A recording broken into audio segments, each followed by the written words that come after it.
Welcome back, members. So we're looking into Netflix for a swing trade. We have earnings in about 7-8 days. I just want to show you a few things that I'm looking at. Even on a multi-year chart, it was $70, then pulled all the way back to $16. It's a 75% pullback. Netflix has the ability to pull back that much, and especially with this Warner's Bro deal, this could be a bigger pullback. So that's why I've been hesitant to buy, even though it went from $134 all the way down to $90 per share. That's a 33% pullback. I think where I'm going to be comfortable buying shares on this is seeing if we can get a little bit further of a dip. I want to see it come down to about $83 per share. Now, I think earnings is going to be very telling on what it's going to do. We need to see what's the outlook with this Warner's Bro deal, and also how's the earnings looking against its competitors.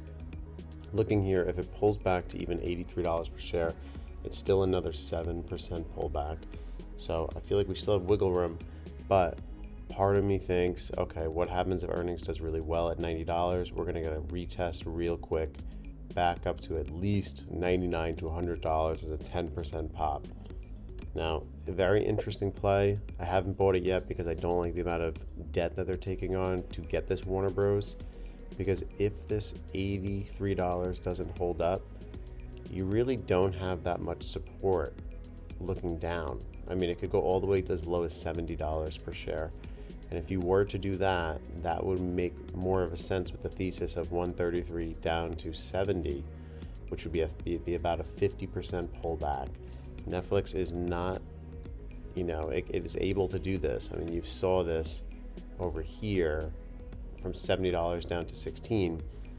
And I'm just trying to see how this is going to form out here. I feel like Netflix could be a great buy or a great swing trade, but we still have to be aware of the risks that it can take. So we have to see, just to recap, are we going to retest if we pull back this week? Let's see if we go to that $83 right on the support level.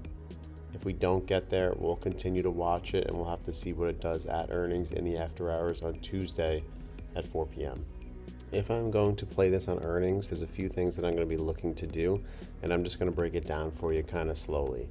All right, and I might not even get filled on this, but I just want to give you my strategy because I'm really not sure how low this can go. It really depends how earnings does. So I know that we have a 7% potential pullback before we are going to hit an obvious support level of $82. I mean, you can see it right here. $82, $82, $82. And we did the math. If we look at it right now and it's still trading around $90 before earnings, we get a max pullback about 7-8%.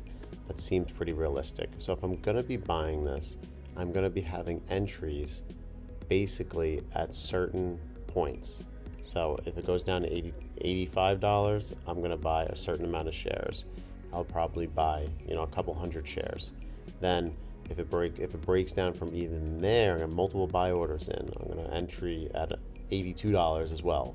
$85, $82, and then I'm going to make one more entry below this in case I'm wrong, around like $78. So I'm going to have multiple entries in $85, $82, and then $78 to even out my cost basis, because I want my cost basis to be around these support levels, around $82 to $83. And by buying at like 85, buying at 82, buying at 78, that will lower my cost basis as I increase my share position.